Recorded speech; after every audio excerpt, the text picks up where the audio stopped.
La guerra del Donbass condiziona le elezioni presidenziali in Ucraina. Al ballottaggio tra 2 settimane si sfideranno il favorito Zelensky e l'uscente Poroshenko.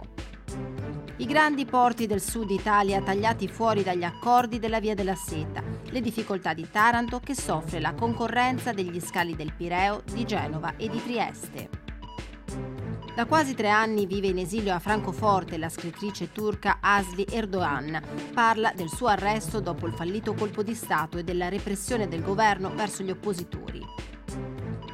Il toccante racconto del fotografo torinese Paolo Siccardi, testimone diretto del massacro di Srebrenica e dell'attuale emergenza profughi nel nord della Bosnia. Ohrid è la patria della letteratura cirillica. Nella città macedone, il Santo Clemente fondò un'accademia per riscrivere i testi sacri nella lingua della cristianità ortodossa.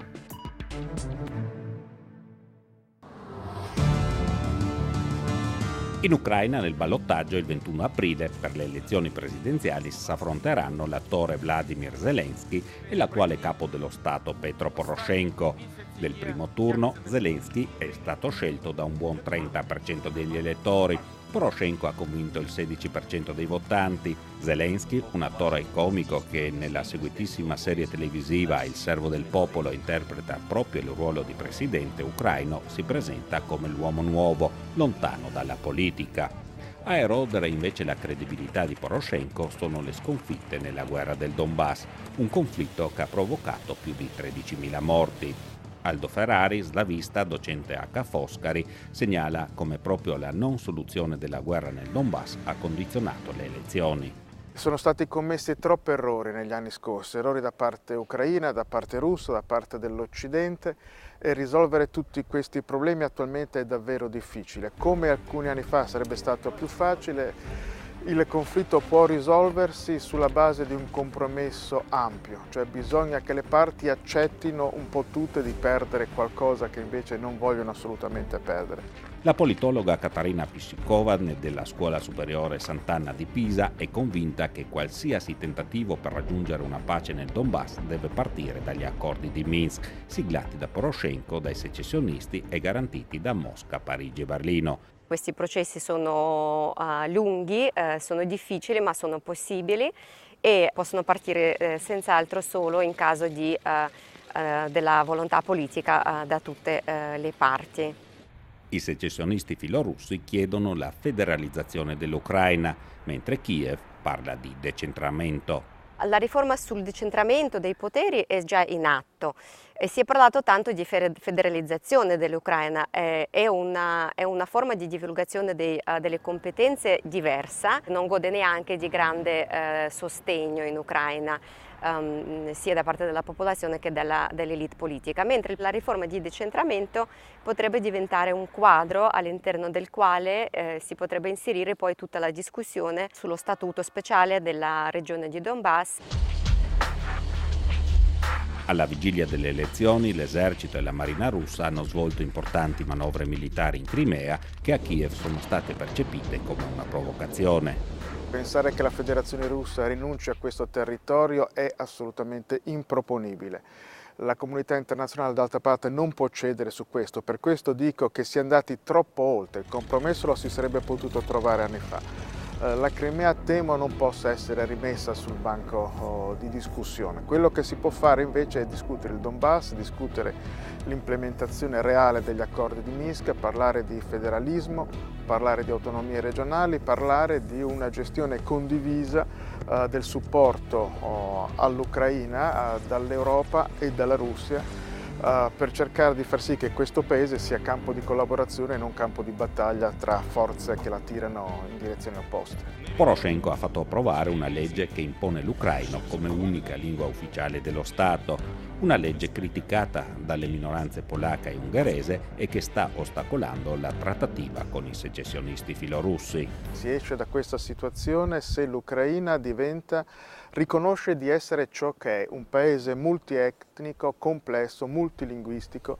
Il russo rimane la lingua più diffusa. Se lei va a Odessa non sentirà parlare ucraino, a Kiev si continua a parlare prevalentemente russo. Imporre come è avvenuto in Italia in epoca fascista, un'unica lingua in un contesto multietnico e multilinguistico è controproducente e non può essere legittimato neanche dall'Europa che sostiene nel complesso l'Ucraina di fronte alla Russia. La questione della lingua va affrontata, ma non è la questione essenziale. Io non penso che questo conflitto è emerso sulla questione della lingua. È la questione che è di facile abuso politico, è stata abusata politicamente ben prima del 2014, va affrontata, ma non penso che sia un ostacolo insuperabile. Nella settimana che ha preceduto il primo turno delle elezioni, negli scontri in Donbass sono caduti 5 militari ucraini, 12 i feriti.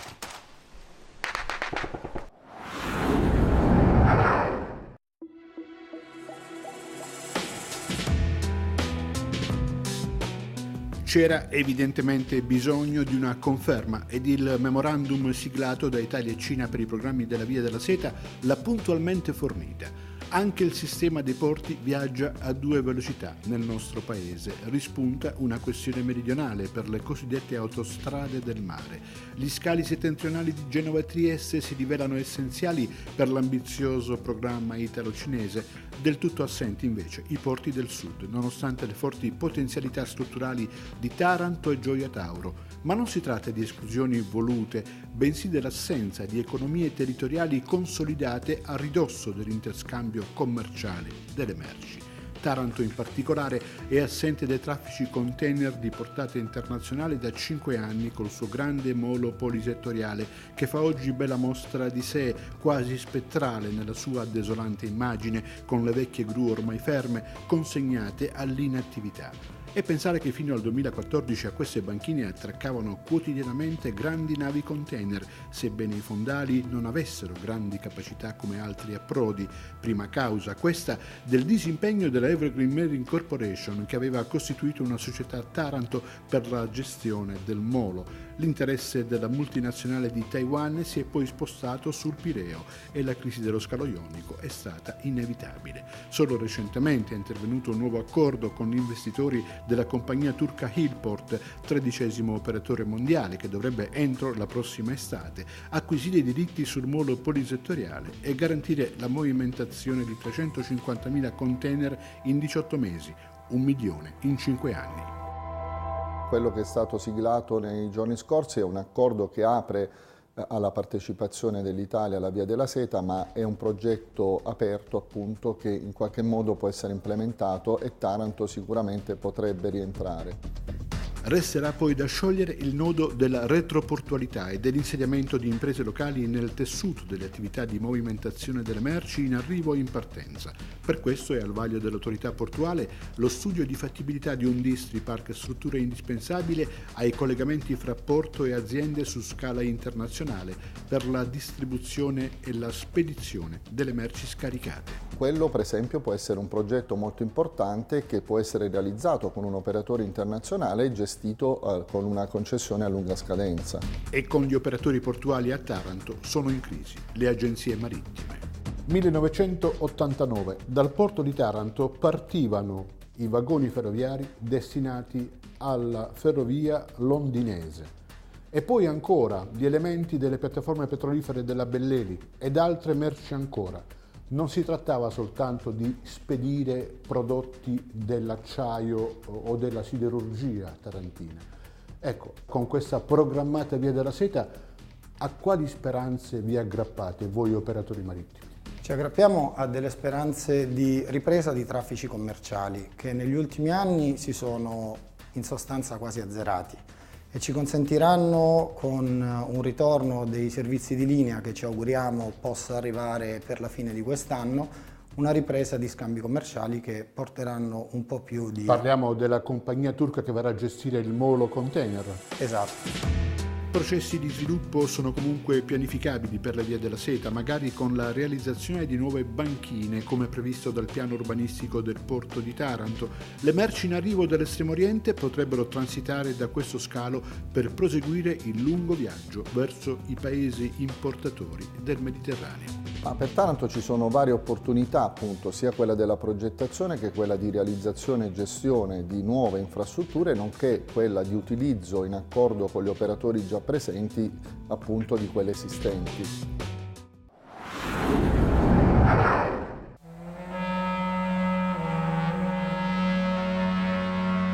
La Turchia di oggi è sempre più lontana dall'Europa. Lo sostiene la giornalista e scrittrice Asli Erdoğan, tra le più autorevoli firme della letteratura turca contemporanea, ma anche tra i principali oppositori del governo turco attuale, guidato dal suo omonimo Recep Tayyip Erdoğan. In seguito al fallito colpo di Stato del 15 luglio 2016 e alla massiccia operazione di repressione che ha colpito giornalisti, professori, magistrati, dipendenti pubblici e chiunque ritenuto vicino agli ispiratori del tentato golpe, Asli Erdoğan fu incarcerata preventivamente per 3 mesi. Dopo il rilascio si è trasferita in Germania, dove è ospitata all'interno del progetto di protezione internazionale per artisti e scrittori dissidenti, la città del rifugio, tra i cui promotori c'è la Fiera del Libro di Francoforte. Sono stata arrestata con accuse molto gravi, tra cui la tentata distruzione dell'unità dello Stato. Hanno chiesto l'ergastolo. Il processo non si è ancora concluso. Sono passati ormai 2 anni e mezzo. Ma sono sicura che, anche se mi dovessero assolvere, troverebbero un'altra ragione per mettermi in prigione. Non mi lascerebbero andare via. Per questo non posso tornare in Turchia. Asli Erdoğan ha ricevuto il premio internazionale Diritto di dialogo a Trieste, dove ha anche presentato uno dei suoi libri, Neppure il silenzio è più tuo, raccolta degli articoli pubblicati prima della sua detenzione per il quotidiano liberale filocurdo Agenda Libera, nel quale racconta la Turchia dopo le proteste di Gezi Park del 2013, quando una manifestazione contro la cementificazione di un parco a Istanbul si trasformò in una durissima protesta contro il governo durata mesi, e il fallito colpo di Stato del 2016. Una Turchia che si è incuneata in un percorso che, sostiene, la sta allontanando sempre di più dall'Europa. Anche se i risultati delle recenti elezioni amministrative, le ultime prima delle politiche del 2023, hanno registrato un parziale arretramento del partito del presidente Erdoğan, che, pur mantenendo oltre il 40% a livello nazionale, ha perso le città di Istanbul, per cui è stato però chiesto il riconteggio dei voti, della capitale Ankara e di Smirne. Fino a 15 anni fa ero favorevole all'ingresso del mio paese nell'Unione Europea. Pensavo sarebbe stato un bene per entrambe le parti. Eravamo in una fase di forte rinnovamento in senso democratico, ma le cose si sono evolute nella direzione opposta. La Turchia è sempre più lontana dagli standard dell'Unione. Da nessuna parte la democrazia è perfetta, ma ormai la Turchia non si può più definire una democrazia. L'occasione per l'ingresso nell'Unione Europea è andata persa. Un'Europa che, come ha sostenuto in una delle lettere scritte in carcere, vive essa stessa una piena crisi esistenziale. Identity issue is very important for Europe since beginning of 20th century. Sostenevo e sostengo che l'Europa vive una crisi di identità. Quello dell'identità è sempre stato un tema centrale sin dalla sua fondazione ed è oggi la principale tematica di quest'epoca. Yes, this is the essence of our time. We are considering Turchi, americani, europei, cinesi, tutti si chiedono oggi chi siamo. In quelle lettere io mi chiedevo se l'Europa volesse ancora difendere la libertà di pensiero, un valore che penso sia l'essenza della sua identità. E se l'Europa non difende la propria identità, chi altro lo potrà fare? Who will do it for you, for us?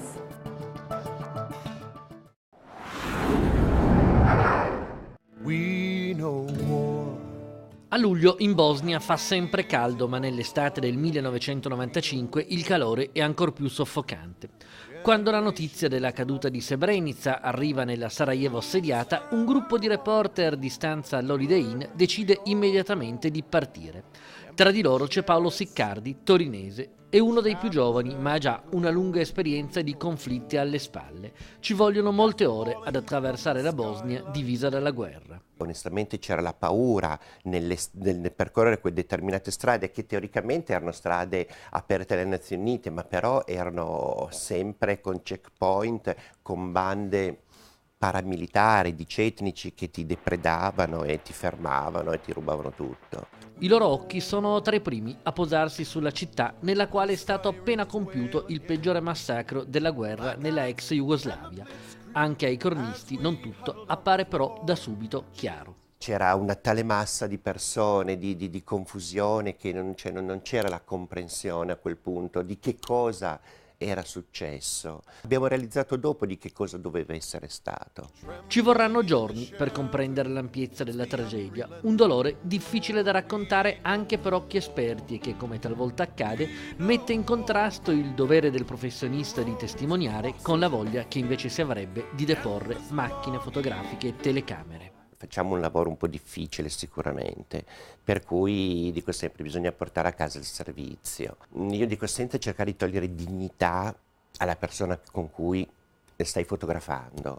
Poi però ci sono foto che raccontano tutto da soli. Qual è il tuo scatto che racconta meglio quello che è stata la guerra nella ex Jugoslavia?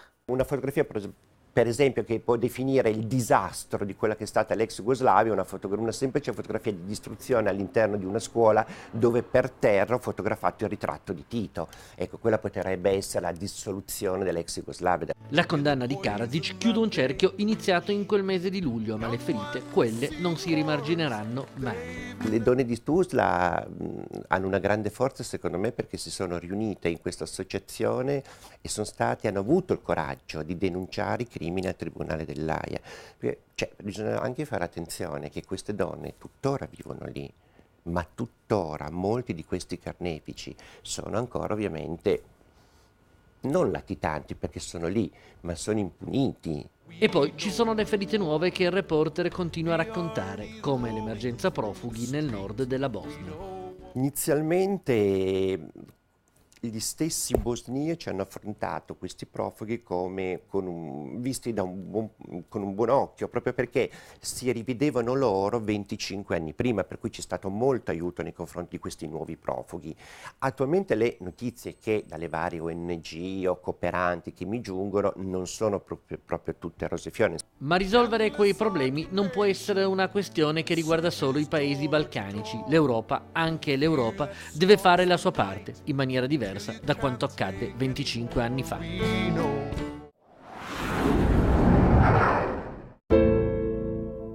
È l'alfabeto della cristianità ortodossa, ma anche di decine di paesi europei e asiatici, in primis dei 154 milioni di russofoni, ma anche dei turcofoni dell'Asia centrale. Per questo localizzare la culla del cirillico, che prende il nome dal primo evangelizzatore in lingua slava Cirillo, è così importante per la comunità ortodossa. E i macedoni si vantano di aver dato i natali alla letteratura cirillica nella loro città più bella, Ohrid, la città delle 365 chiese, quella dove venne il primo allievo di Cirillo e Metodio, Clemente, e fondò un'accademia letteraria e spirituale per riscrivere i testi cristiani in una lingua comprensibile agli slavi. Qui, su questa collina considerata sacra, 3.500 studenti furono formati per poi viaggiare nel mondo e diffondere la cristianità secondo il rito ortodosso.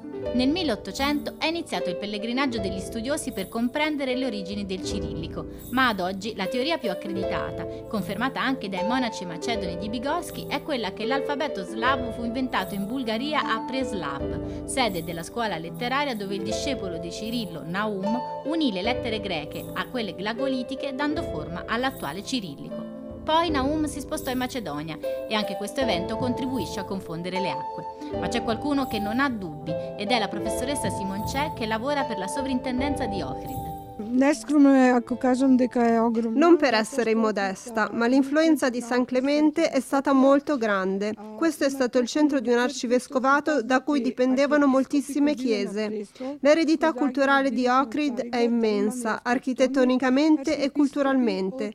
Ci sono libri e altri ritrovamenti che testimoniano il significato religioso di questo centro, un significato non casuale, perché San Clemente non è importante solo per Ohrid, ma per tutta la cristianità e tutto il mondo. Era studente di Cirillo e Metodio, ha diffuso la cristianità e insieme a Naum è venuto qui per educare 3.500 studenti che hanno tradotto migliaia di libri dal greco allo slavonico e ha scritto un libro fondamentale, Kirillitsa, dove si usa il cirillico. Probabilmente i due centri letterari di Preslav e Ohrid collaborarono e Ohrid ha giocato un ruolo fondamentale nella formazione della Chiesa ortodossa, trovandosi sulla linea di separazione con le terre cattoliche, tanto che nelle sue chiese si confondono le diverse iconografie e tra le icone slave si possono ritrovare i ritratti di 6 papi cattolici. Ed è innegabile il fascino di questa località, inserita tra i patrimoni dell'umanità dall'UNESCO e dove il sole tramonta esattamente dietro la chiesa di Caneo, quella dedicata a San Giovanni Evangelista.